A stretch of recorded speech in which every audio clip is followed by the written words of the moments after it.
Screw അയച്ചെടുത്തതിന് ശേഷം impeller മുകളിലോട്ട് പൊക്കിയെടുക്കുകയാണ്. ഇതിനടിയിലുള്ള dust എത്രത്തോളം ഉണ്ടെന്ന് നിങ്ങൾക്ക് കാണാൻ സാധിക്കും. നിങ്ങളുടെ വാഷിംഗ് മെഷീനും നിങ്ങൾ അടുത്തൊന്നും ഇതുപോലെ ക്ലീൻ ചെയ്തിട്ടില്ല എന്നുണ്ടെങ്കിൽ നിങ്ങൾക്ക് ഈ വീഡിയോ തീർച്ചയായും ഉപകാരപ്പെടും. 10 വർഷത്തോളമായി LGയുടെ ഈ സെമി ഓട്ടോമാറ്റിക് വാഷിംഗ് മെഷീൻ നമ്മൾ ഉപയോഗിക്കുന്നുണ്ടെങ്കിലും ഇതുവരെ ഈ യൂണിറ്റ് ഒന്നും അയച്ചിട്ട് നമ്മൾ ക്ലീൻ ചെയ്തിട്ടില്ല.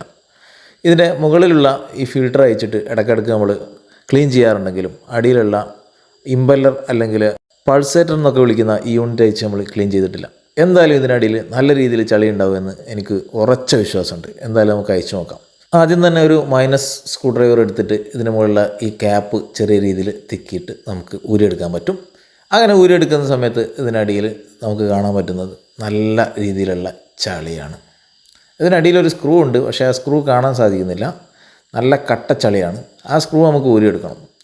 അപ്പം നല്ല രീതിയിൽ ചളി ഇവിടെ കിടക്കുന്നുണ്ട്. നമ്മളെ വസ്ത്രത്തിൽ നിന്നൊക്കെ പോകുന്ന ചളികളാണ് ഇവിടെ കെട്ടിക്കിടക്കുന്നതാണ്. നിങ്ങളുടെ വാഷിംഗ് മെഷീനും നിങ്ങൾ സർവീസ് ചെയ്തിട്ടില്ലെങ്കിൽ ഒന്ന് അയച്ച് ക്ലീൻ ചെയ്യുന്നത് എന്തുകൊണ്ടും നല്ലതായിരിക്കും. ഹോസ് ഉപയോഗിച്ച് വെള്ളം സ്പ്രേ ചെയ്യുന്ന സമയത്ത് ഇവിടെ എത്രത്തോളം ചളിയാണ് ഇവിടുന്ന് ഇളകി വരുന്നത് നിങ്ങൾക്ക് കാണാൻ സാധിക്കും. നല്ല കട്ട ചളി തന്നെയാണ്. അപ്പോൾ ഇവിടെയുള്ള ചളികളൊക്കെ പോയിട്ടുണ്ട്. നമ്മുടെ സ്ക്രൂ അവിടുന്ന് നമുക്ക് കാണാൻ സാധിക്കുന്നുണ്ട്. ഇനി നമുക്ക് താഴെയുള്ള സ്ക്രൂ അയക്കാൻ വേണ്ടിയിട്ട് ഒരു മീഡിയം സ്റ്റാർ വേണം. കുറച്ച് ലെങ്ത്ത് കൂടിയ മീഡിയം സ്റ്റാർ ആണെങ്കിൽ അയക്കാൻ കുറച്ചുകൂടി എളുപ്പമായിരിക്കും.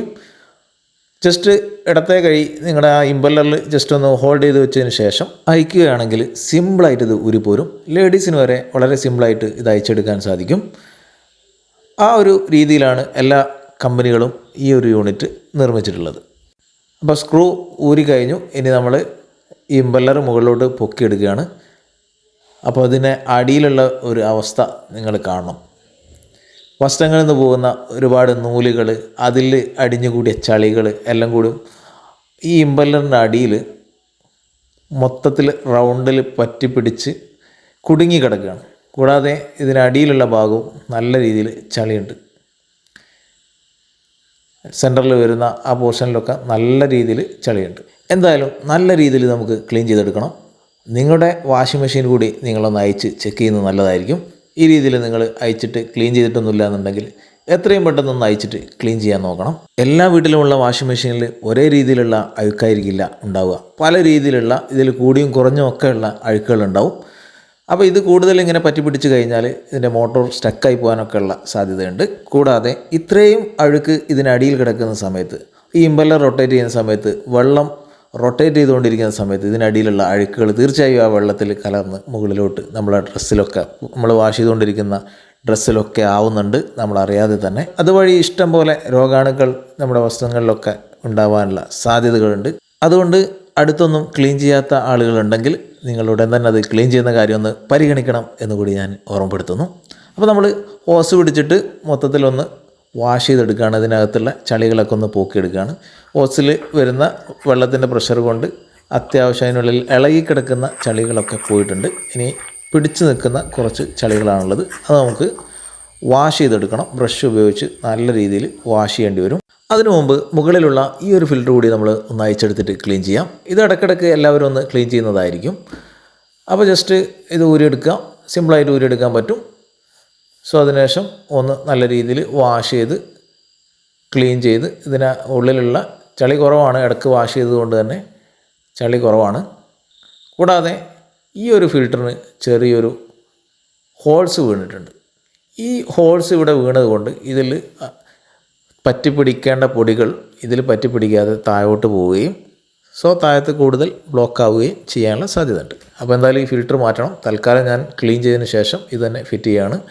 അടുത്ത ദിവസം തന്നെ ഞാനിത് മാറ്റും. നമുക്ക് ഇത് വാങ്ങിക്കാൻ കിട്ടുന്നതാണ്. ഈ ഒരു ഫിൽറ്റർ എങ്ങനെയാണ് പ്രവർത്തിക്കുന്നതെന്ന് അറിയാത്തവരുണ്ടെങ്കിൽ അവർക്ക് വേണ്ടി നമുക്ക് ജസ്റ്റ് ഒന്ന് പറയാം. ഇവിടെ 3 മാർക്കുകൾ കൊടുത്തിരിക്കുന്നത് കാണാം. Low, medium, high. അതായത് വെള്ളത്തിൻ്റെ അളവിനെയാണ് അത് സൂചിപ്പിക്കുന്നത്.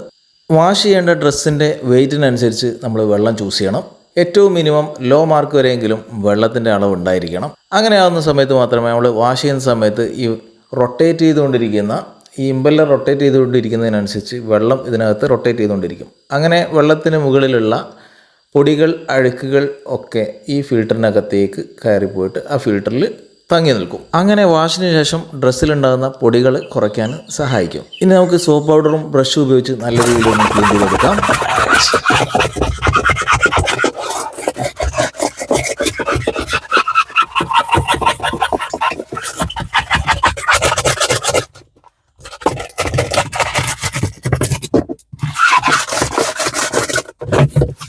നിങ്ങൾക്ക് ഉപകാരപ്പെടുന്ന ഇതുപോലെയുള്ള വീഡിയോസ് ലഭിക്കാൻ വേണ്ടി ഈ ചാനൽ ഇപ്പോൾ തന്നെ സബ്സ്ക്രൈബ് ചെയ്ത് വെക്കുക. കൂടാതെ ബെൽ ബട്ടൺ കൂടി ഓൺ ചെയ്ത് വെക്കാം. വീഡിയോ ഇഷ്ടപ്പെട്ടാൽ ലൈക്ക് ചെയ്യാനും നിങ്ങളുടെ അഭിപ്രായങ്ങൾ കമൻറ്റ് ചെയ്യാനും മറക്കരുത്. നമ്മൾ പുതിയ ബ്രഷ് ഇട്ട് നോക്കാം. ലേഡീസിന് വരെ സിമ്പിളായിട്ട് ഇത് ക്ലീൻ ചെയ്യാൻ സാധിക്കും. അതുകൊണ്ട് തന്നെ നിങ്ങളുടെ ഫാമിലി ഗ്രൂപ്പിലൊക്കെ ഒന്ന് വീഡിയോ ഷെയർ ചെയ്യാൻ മറക്കരുത്.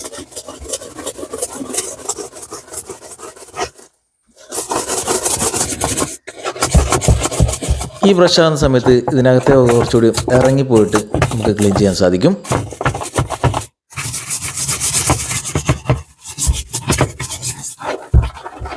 ചളികളൊക്കെ നല്ല രീതിയിൽ ഇളകിയിട്ടുണ്ട്.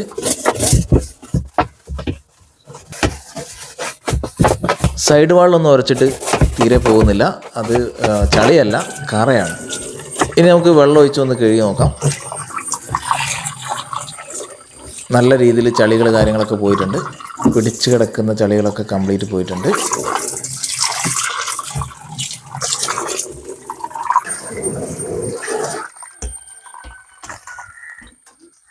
അപ്പോൾ പിടിച്ച് കിടക്കുന്ന ചളികളൊക്കെ പോയി പക്കാ നീറ്റായിട്ടുണ്ട്. ഫുള്ള് ക്ലീൻ ആയിട്ടുണ്ട്. ഇനി കുറച്ച് കറകൾ മാത്രമേ ഉള്ളൂ. അത് പോവില്ല, വെള്ളത്തിൻ്റെ കറയാണ്, അത് പോവില്ല. ചളികളൊക്കെ പോയിട്ടുണ്ട്. ഇനിയാണ് നമുക്ക് പ്രധാനപ്പെട്ട ഐറ്റം ക്ലീൻ ചെയ്യാനുള്ളത്. ഇമ്പല്ലറിൻ്റെ അടിയിൽ പറ്റി പിടിച്ച് കിടക്കുന്ന ഈ ഡസ്റ്റുകൾ കംപ്ലീറ്റ് നമുക്ക് ക്ലീൻ ചെയ്തെടുക്കണം. അതൊക്കെ ആദ്യം നമ്മൾ സ്ക്രൂ ഡ്രൈവർ ഉപയോഗിച്ചിട്ട് തന്നെ കുത്തിയെടുക്കുകയാണ്. ഇതിനുള്ളിലേക്ക് കയറിയിട്ട് നല്ല രീതിയിൽ പിടിച്ച് കിടക്കുന്നുണ്ട്. അതിനുള്ളിലൂടെയൊക്കെ കയറി ലോക്കായത് കാരണം തന്നെ അത് വിട്ടു പോരാൻ നല്ല പ്രയാസമുണ്ട്. എന്തായാലും നമുക്കത് ക്ലീൻ ചെയ്തെടുക്കണമല്ലോ. അപ്പം നമ്മളത് ക്ലീൻ ചെയ്ത് എടുക്കുകയാണ്. എത്രത്തോളം ഉണ്ട് ഇതിൻ്റെ ഒരു അവസ്ഥ. എന്താ സാധനം. ഇനി ഇമ്പല്ലറിൻ്റെ അകത്ത് ഇനി ഇഷ്ടം പോലെ അഴുക്കുകളുണ്ട്. പ്രത്യേകിച്ച് നൂലുകളാണ്. ചെറിയ ചെറിയ നൂലുകൾ കറങ്ങിയിട്ട് അതിനുള്ളിൽ കുടുങ്ങിയിട്ട് കിടക്കുകയാണ്. അതിന് കൂടെ അഴുക്കുകൾ കൂടി ഈ നൂലിൻ്റെ കൂടെ കൂടിയിട്ടാണ് മൊത്തത്തിൽ അഴുക്കായി മാറിയിരിക്കുന്നത്. അപ്പോൾ നമ്മുടെ വസ്ത്രങ്ങളിലൊക്കെ ഉണ്ടാകുന്ന നൂലുകളാണ് ഇതിൽ പ്രധാന വില്ലൻ. ഇടയ്ക്ക് നമ്മളൊന്ന് അയച്ച് ക്ലീൻ ചെയ്താൽ പ്രശ്നം സോൾവ് ചെയ്യാവുന്നതേ ഉള്ളൂ. സിമ്പിളായിട്ട് നമുക്ക് ചെയ്യാൻ സാധിക്കും. നമുക്ക് ഊരി എടുക്കണം. ഇതിനൂടെ ഒരു ലോക്ക് ഉണ്ട്. പ്രസ് ചെയ്ത് കൊടുത്തു കഴിഞ്ഞാൽ ഇതിങ്ങനെ ഊരി പോരും. അപ്പോൾ ഇതിൻ്റെ ഉള്ളിൽ ചളികളുണ്ട്. ഇവിടെ 3 സ്ക്രൂ ഉണ്ട്. അതും കൂടി അയച്ചു കഴിഞ്ഞാൽ നമുക്ക് പക്ക നീറ്റായിട്ട് ക്ലീൻ ചെയ്യാൻ പറ്റും. നമ്മളതും കൂടി അയക്കുകയാണ്. അങ്ങനെ നോക്കിയിട്ട് എടുക്കാം.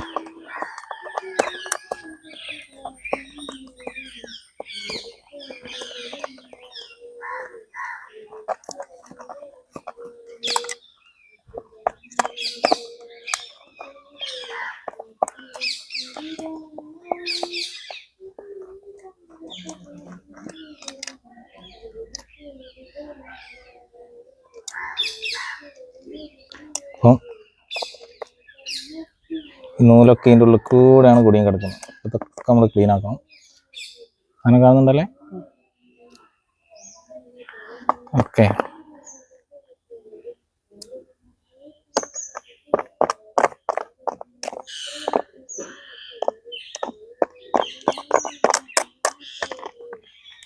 ഇനി നമുക്കിതൊന്ന് ജസ്റ്റ് വാഷ് ചെയ്തെടുക്കാം. അപ്പോൾ ഉള്ള ചളികളൊക്കെ പോയി കിട്ടും. ഇതിൻ്റെ പിറകു വശത്ത് ഇഷ്ടം പോലെ ഡസ്റ്റുകളുണ്ട്, ചളികളുണ്ട്. അത് നമുക്ക് ബ്രഷ് ഉപയോഗിച്ചിട്ട് തന്നെ ക്ലീൻ ചെയ്തെടുക്കണം. ആദ്യം നമ്മൾ വെള്ളം സ്പ്രേ ചെയ്തിട്ട് ഇളകി കിടക്കുന്ന ചളികളൊക്കെ ഒന്ന് ഒഴിവാക്കിയതിന് ശേഷം ബ്രഷ് ചെയ്യാം.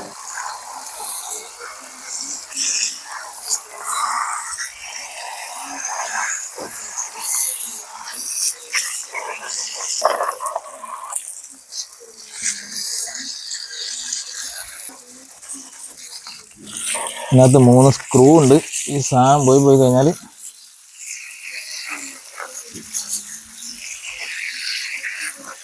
പ്രശ്നമാണ്.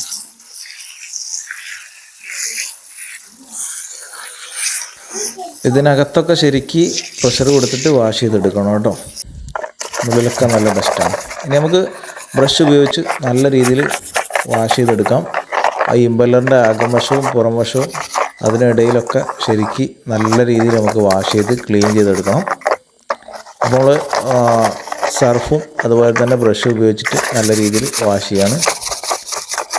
ഈ ഭാഗത്ത് പ്രത്യേകിച്ചിട്ട് ഒരുപാട് ചെറിയ ചെറിയ കട്ടിങ്ങുകൾ ഉള്ളത് കൊണ്ട് തന്നെ അതിനിടയിലൊക്കെ ഡസ്റ്റുകളുണ്ട്. എല്ലാം നല്ല രീതിയിൽ നമ്മൾ ബ്രഷ് ചെയ്ത് ക്ലീൻ ചെയ്തെടുക്കുന്നുണ്ട്.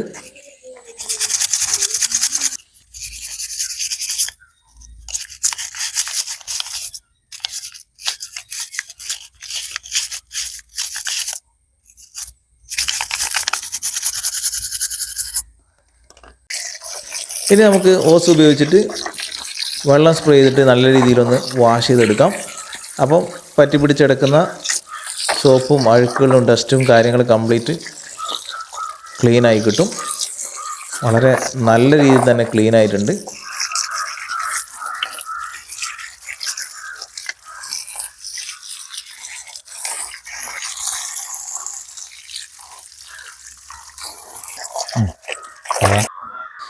നല്ല രീതിയിൽ തന്നെ ക്ലീൻ ആയിട്ടുണ്ട്.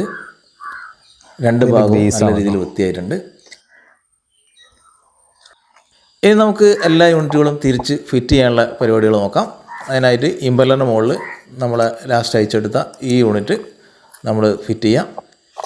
ഇത് ഒരു പൊസിഷനിൽ മാത്രമേ കയറുള്ളൂ കേട്ടോ. അവിടെ 3 നോബുകളുണ്ട് ചെറിയ, അതിൽ കറക്റ്റായിട്ട് സെറ്റിംഗ് ആയിട്ട് ഇരുന്നോളും, മാറിപ്പോകുന്നില്ല. പല പല മോഡലുകൾക്കും ചെറിയ ചെറിയ വ്യത്യാസങ്ങളുണ്ടാവും, എങ്കിലും ബേസിക്കായിട്ട് സിസ്റ്റം ഒന്ന് തന്നെയാണ്. സോ ധൈര്യമായിട്ട് സെമി ഓട്ടോമാറ്റിക് വാഷിംഗ് മെഷീൻ നിങ്ങൾക്ക് അയച്ചിട്ട് ഫിറ്റ് ചെയ്യാൻ സാധിക്കും. എല്ലാ സ്ക്രൂകളും ഒരേ രീതിയിൽ ടൈറ്റ് ചെയ്യാം. ഒരു ഭാഗം മാത്രം ആദ്യം കൂടുതൽ ടൈറ്റ് ചെയ്ത് വെക്കരുത്. അപ്പോൾ ഒരേ രീതിയിൽ 3 സ്ക്രൂ ടൈറ്റ് ചെയ്യാം.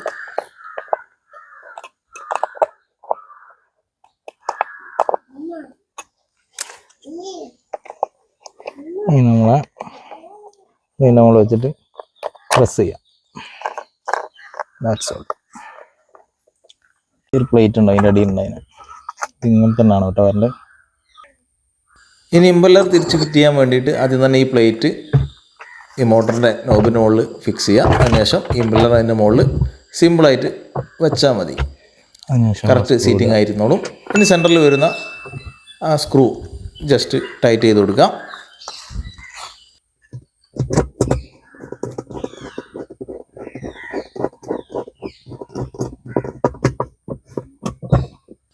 ജസ്റ്റ് ഇമ്പല്ലർ ഒന്ന് ഹോൾഡ് ചെയ്ത് പിടിച്ചതിന് ശേഷം ഒന്ന് ടൈറ്റ് ചെയ്ത് കൊടുക്കുക. അല്ലെങ്കിൽ ആ മോട്ടർ അവിടെ കറങ്ങുന്നത് കൊണ്ട് നല്ല രീതിയിൽ ടൈറ്റ് ആവില്ല. ഇതിൻ്റെ ഈ കട്ടിങ് വരുന്ന ഭാഗത്തേക്കാണ് ഈ കട്ടിങ് വരുന്നത് കേട്ടോ. 2 കട്ടിങ് ഉണ്ടാവും. ഓക്കെ, ഇത്രേ ഉള്ളൂ.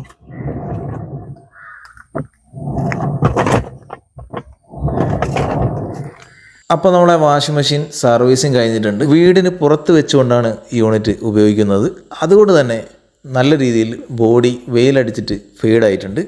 എങ്കിലും 10 വർഷത്തിലധികമായി വേറെ ഒരു സർവീസും ഈ യൂണിറ്റിന് ചെയ്തിട്ടില്ല. അതുകൊണ്ട് തന്നെ ഏതൊരാൾക്കും LGയുടെ ഈ ഒരു സെമി ഓട്ടോമാറ്റിക് വാഷിംഗ് മെഷീൻ ഞാൻ ധൈര്യമായി സജസ്റ്റ് ചെയ്യും. അപ്പോൾ വീഡിയോ ഇഷ്ടപ്പെട്ടാൽ ലൈക്ക് ചെയ്യുക, കമൻറ്റ് ചെയ്യുക, സബ്സ്ക്രൈബ് ചെയ്യുക. നിങ്ങളുടെ സുഹൃത്തുക്കൾ കൂടി വീഡിയോ ഒന്ന് ഷെയർ ചെയ്ത് കൊടുക്കുക.